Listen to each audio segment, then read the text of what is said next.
Welcome to MSU&U, bringing you entertainment, events, and news from around Michigan State University. I'm Leah Benoit. This fall, MSU was host to a variety of events ranging from charity basketball games to colorful 5Ks. Our reporters were there to capture it all. From concert tours to comedians, MSU gets its fair share of celebrity visitors. But seeing them play basketball against our own students is a little unusual. In September, Hoop for Hope brought us just that. Natasha Legrone was on the scene to catch up with a few famous faces. I'm Natasha Legrone here at the IM West Gymnasium on the campus of Michigan State University at MSU&U. Today we're gathered for the Celebrity Hoop for Hope Hoop Fest.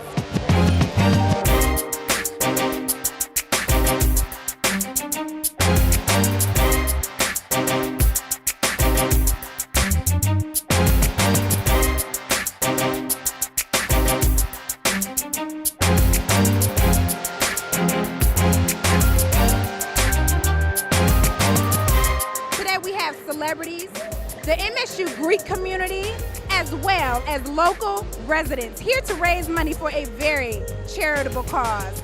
It is the goal of On the Rise Entertainment and student organization here on the campus of MSU to sponsor 200 families in the Ingham County.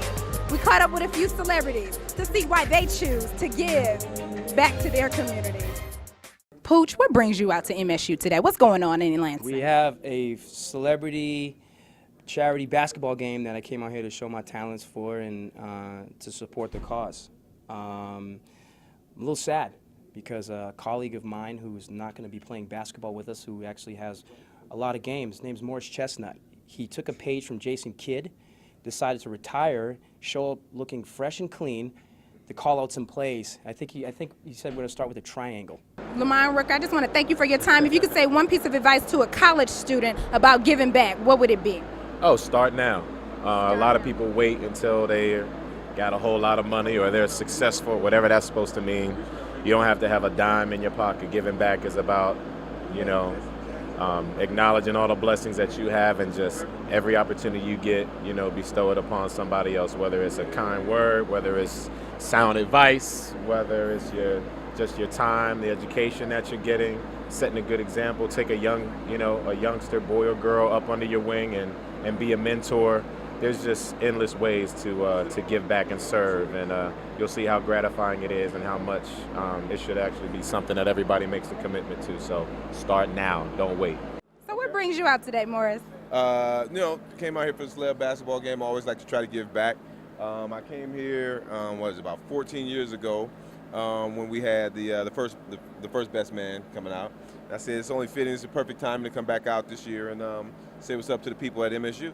Yes, so I am not here with just any man. This is the best man, everyone watching. So you talked about giving back. Why is it important for you to give back? Oh, because, it's the fans who support our career and everything that we do. I've been in the business, fortunately, a long time, and I really appreciate everybody who's been behind me, so I always like to come out whenever I get a chance to a lot of type of function. It's not just functions like this that have a large coverage, like with TV cameras and everything, but even just places when I see fans in the airport, whenever, I always like to say what's up and show my appreciation. We do appreciate that. So you are on the campus today. There's a lot of students here. What advice can you give to them about making a difference and giving back? Do you have to reach celebrity status first? No, you never have to reach celebrity status first. I think the only thing is, you really, what people don't understand a lot of times, when you give, it comes back to you. Some people just want to keep everything to themselves. There's a lot of selfish people out there.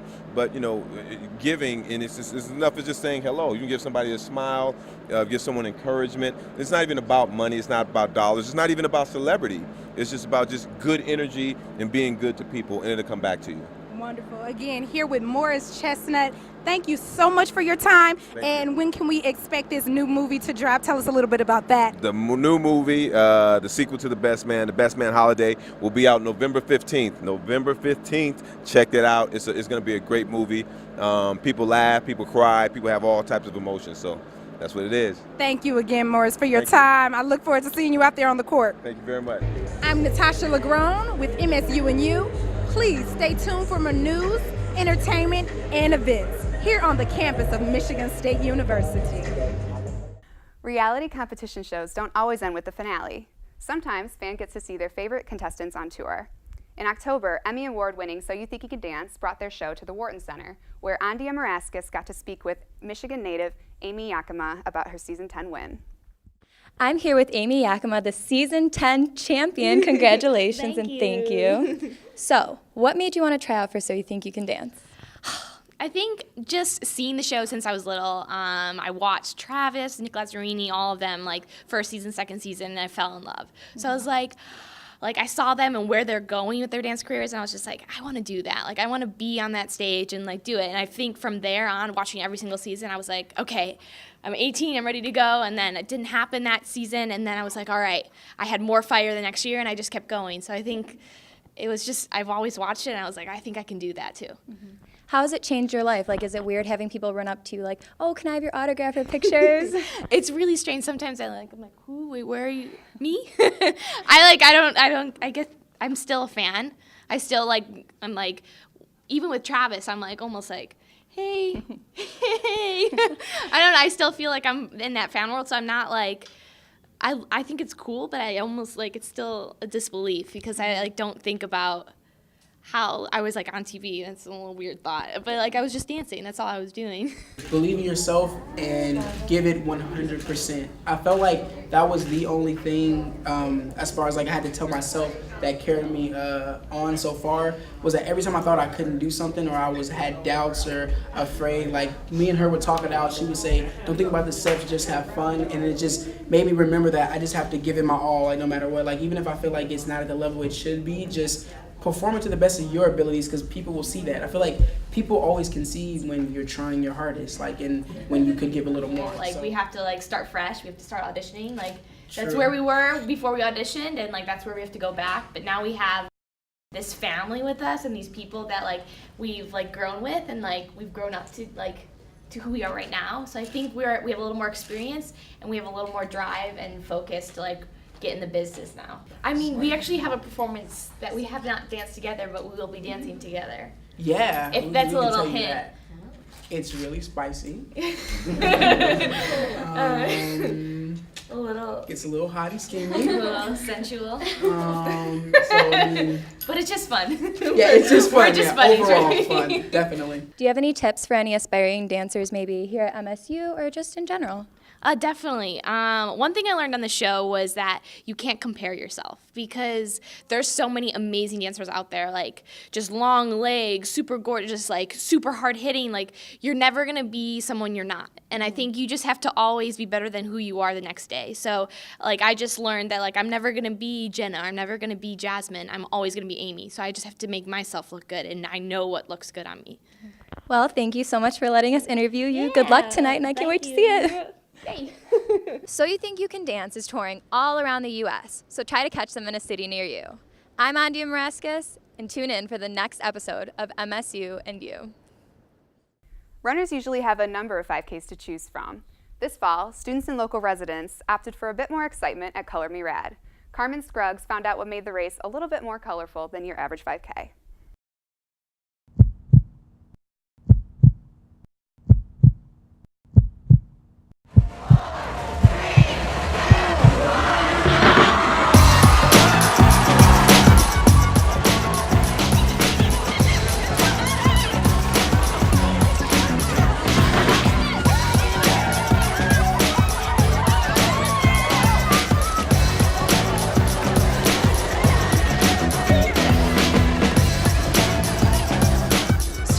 Color Me Rad 5K at Michigan State University are doing a lot more than just participating in a colorful run.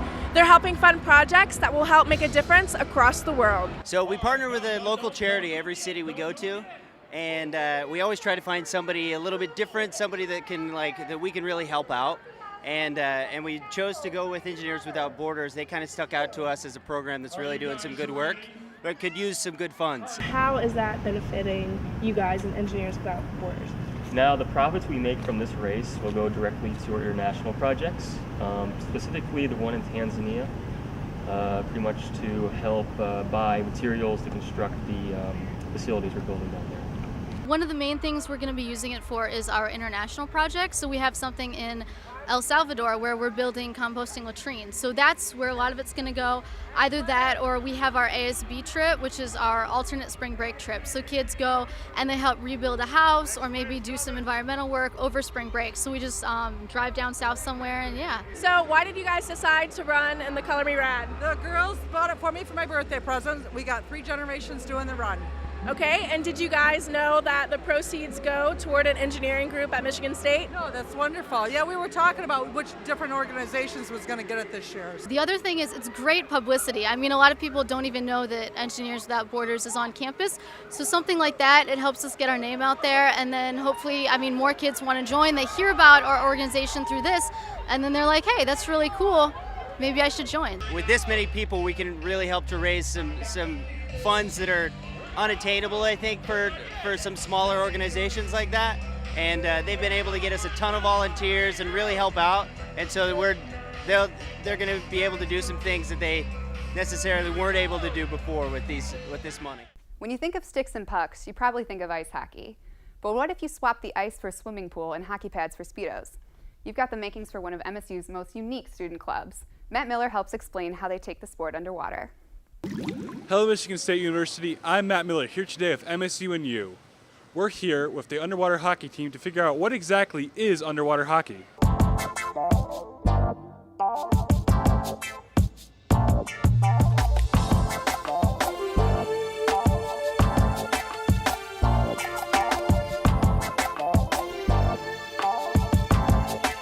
For starters, do you guys just mind explaining what underwater hockey is and how you play it? Underwater hockey it's very similar to hockey, but we play in the bottom of a pool. We use masks and snorkels, as he's shown, but we actually do have to breathe, and our puck is about 6 pounds. 3 pounds. 3 pounds? Yeah, 3 pounds on the bottom of the pool. We wear fins. You pretty much dive to the bottom. The stick's about a foot long, and play hockey on the bottom of the pool. What made you guys join underwater hockey? I was just looking up clubs to get involved with, and I saw this and thought I'd check it out. So I contacted Colleen and figured it was for me and tried it out, and it works. So. I was a swimmer in high school, and my brother was on the team, and so I'm attracted to all water sports. So I tried it out and loved it. I was actually looking for some exercise freshman year, and a floor mate of mine actually talked me into coming, and then he stopped and I kept going. So I see a lot of you guys in Speedos. Who chose that uniform? Was there like a story behind that? Well, I have a jammer on because my Speedo's dirty, but it's just comfortable and it's just you gotta be fast. What everybody in the sport wears, like whenever you go to a tournament, like all the guys are wearing Speedos and the girls are usually wearing 2 pieces. It's just kind of how it is. It's a culture. We compete in tournaments. We never do like dual games or anything. Usually it's against University of Illinois, Chicago as a team, Milwaukee, Cincinnati. There's one high school team in the U.S. and that's Roger Bacon. They're also located in Cincinnati, Ohio. And then there's a few teams from Canada, such as University of Guelph and London, Ontario, that we play against. And just at the last tournament last weekend, there were some people from D.C. as well. When I came, I was just looking for something to do, but I really like the people, so it's just a lot of fun. Like I've done other clubs in the past where, you know, I was involved in everything, but I really like the people in this club, and it's just a lot of fun. Yeah, once you just start playing, you like learn to love it, and you just want to improve and get better because it's such a unique sport. The best part is that when everybody comes in, they're all at the same level because no one's ever played before, no one's ever heard of this, and just the people that you meet are so awesome. We're all such a close-knit group of people. I love the friends. I've grown close to everybody that's here over the last few years. I'm really missing my vets, the people that came before me, and it's fun to see new rookies and try and teach them a couple of the moves that I've learned over the years. Come to practice. Yeah. I mean, we're pretty chill people, so. Yep, every Tuesday, Thursday. We're glad to teach anyone that comes. And there you have it, underwater hockey, arguably one of the most interesting sports on campus. I'm Matt Miller, and this is MSU&U's Campus Sports Report. In elementary school, you might have passed a note to your secret crush. These days, Spartans profess their love anonymously through MSU Crushes. The popular Twitter account has over 10,000 followers, and Emma Jean Bedford got the chance to interview who's behind the tweets. We've all had secret crushes, but have you ever had the guts to tell them? What if you could do it anonymously? A popular Twitter account allows Spartans to do just that. MSU Crushes has over 10,000 followers, but who's behind this account? MSU&U found out. One night we were all in a group chat and we were being really creepy, talking about all the hot people in our classes, and we were like, they should know. They should know how good looking they are, right? But I don't want to be the person to just say that with them knowing who I am. So we had heard about some crushes, some crush pages before, and we were like, let's be the first people at MSU to start this crush page. And so we did. We have an ask page that people can anonymously send them, but then we also, through direct message, people can send them into.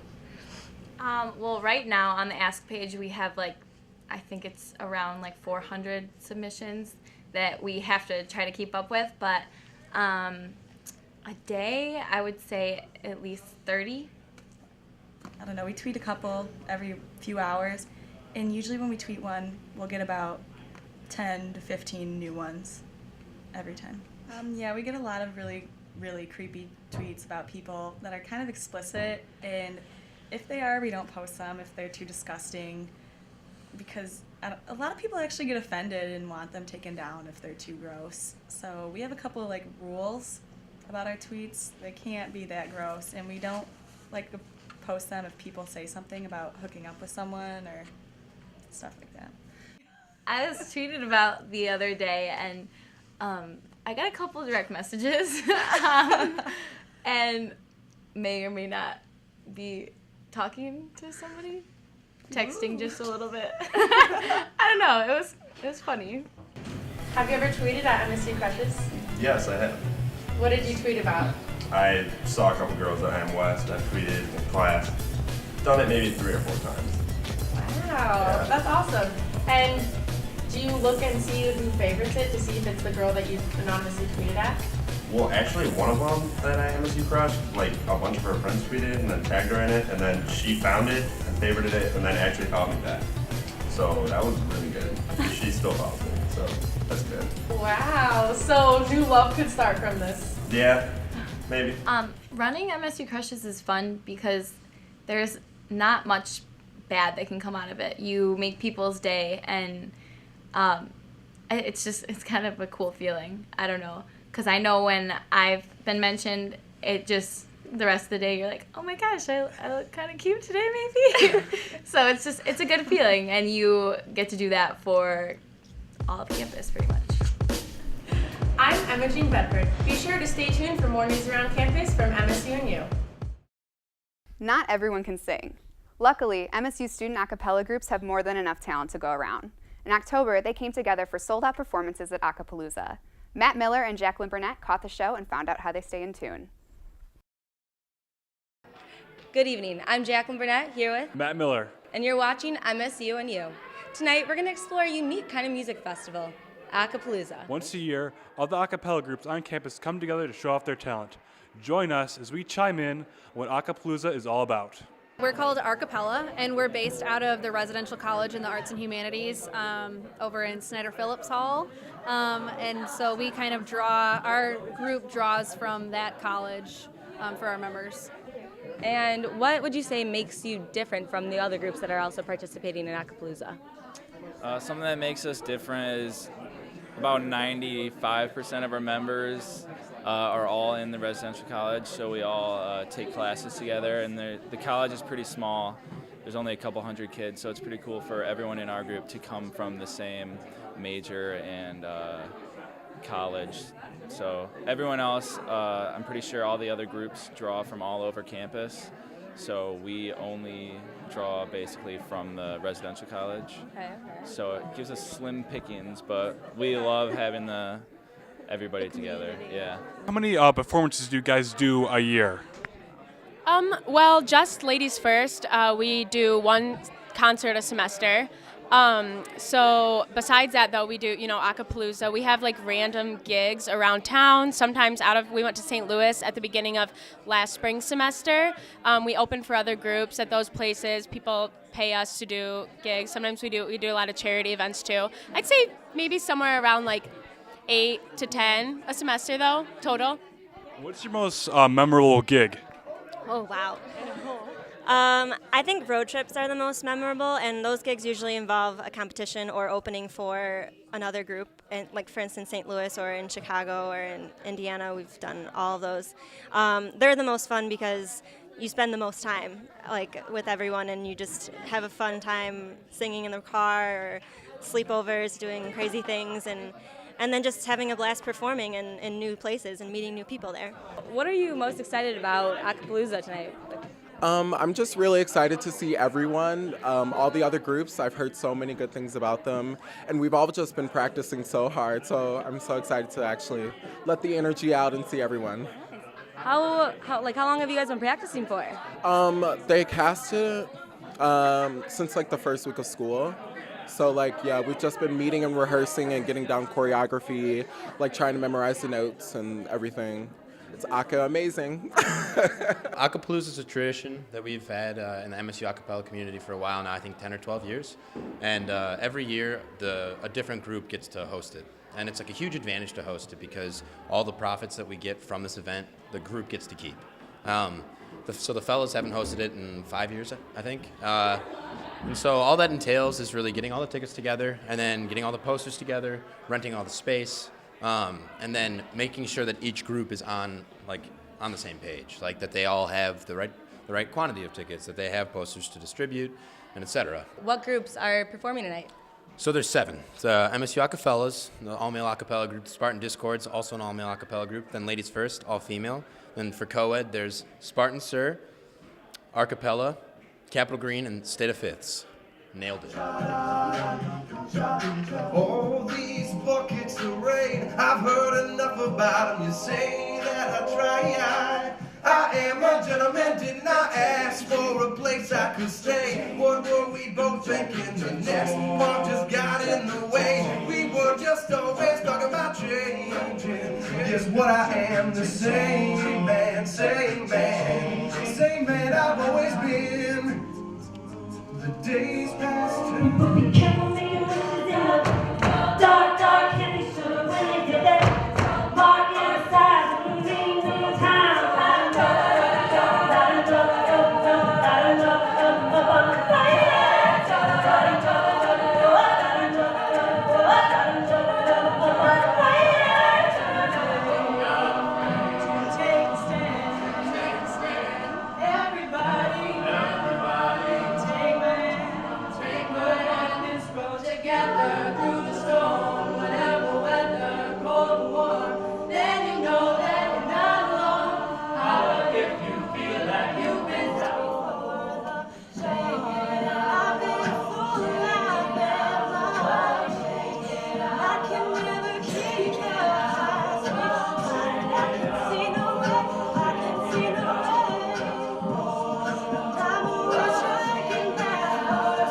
Thank you for watching. I'm Matt Miller. And I'm Jacqueline Burnett.